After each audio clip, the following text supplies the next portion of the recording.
Event number 1B will start 2 minutes after the end of 1A. Athletes will be responsible for taking their bar or barbells and adjusting them to the appropriate weights for the thrusters of 1B. That is the athlete's responsibility during that rest interval. So whoever wants to handle that can do so.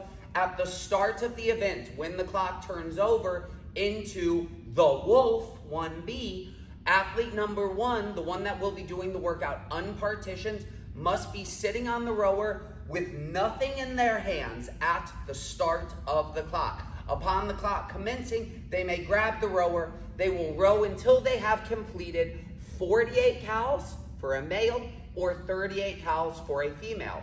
At that point, they will make their way to the barbell for 24 thrusters at the prescribed weight. They may squat clean or power clean and go into a front squat on the first rep. Either one is fine. What we're looking for is at the bottom of the rep, the hip crease gets below the knee, and at the top of the rep, they are fully stacked. Ross's knees are locked out, his hips are locked out, his arms are locked out, and the bar is above his head.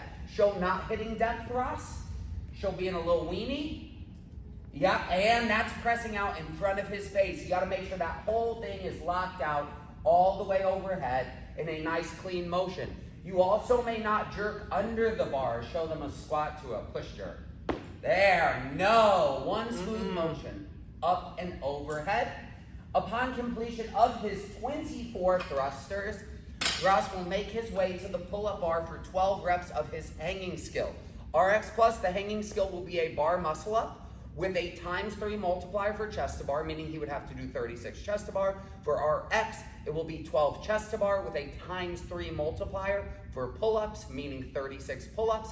And for intermediate, it would be 12 pull-ups with a ×3 multiplier, meaning 36 for jumping pull-ups. Let's look at those 3 skills. Ross works through some reps of regular C-kipping pull-ups, and then we'll have him show butterflies, as either one is a productive way to go through this.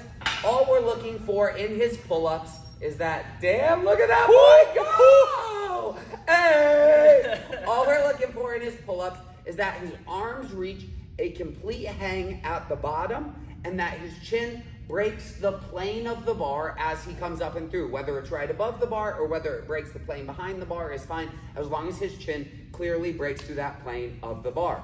If we're looking at the chest to bar, similar thing, we're just making sure that his chest makes contact with the bar and he gets a full hang at the bottom. So again, whether he chooses to C-kip those or whether he chooses to butterfly his reps, all we're looking for is that distinct contact of the chest touching the bar at the top of every repetition. Finally, if we look at the bar muscle up, again, we're looking for that long, locked out arms at the bottom, and we're looking for him to lock out above the bar with the arms at the top. 2 things that we will not see is his feet coming above the bar in a glide kip. Let's see his gymnastics show up. Oh! We also can't have him pressing away from the bar at the top before he locks it out. Yeah, I don't know why people do that. Is that good? Yeah, I think that was right. To me. After Ross completes all of his prescribed workload, as he is athlete number 1, he is the unpartitioned athlete, he must go and make physical contact with athlete number 2 before they may begin their row. So they'll be seated on the rower with nothing in their hands. Once he makes physical contact with them, a hand slap, a hug, a smooch if you're one of the couples doing it, then, like Ross is his wife, then you may proceed with crushing on the rower. Athlete number 2 will be completing the work partition, meaning that they will do 24/19 calories of their row. They will come and do 12 thrusters. They will do 6 of their bar skills, then work it back through a second round of 24, 12, 6. The multiplier for the pull-ups or whatever pulling skill stays the same. It can always be a ×3 multiplier. You may also mix and match on your skills. However, you must alert your judge if you're switching. So let's say Ross is going to do bar muscle ups.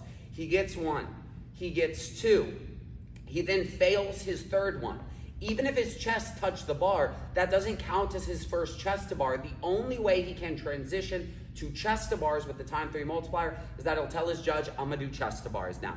Once you transition down, you cannot transition back up. You're stuck doing that for the remainder of that workout.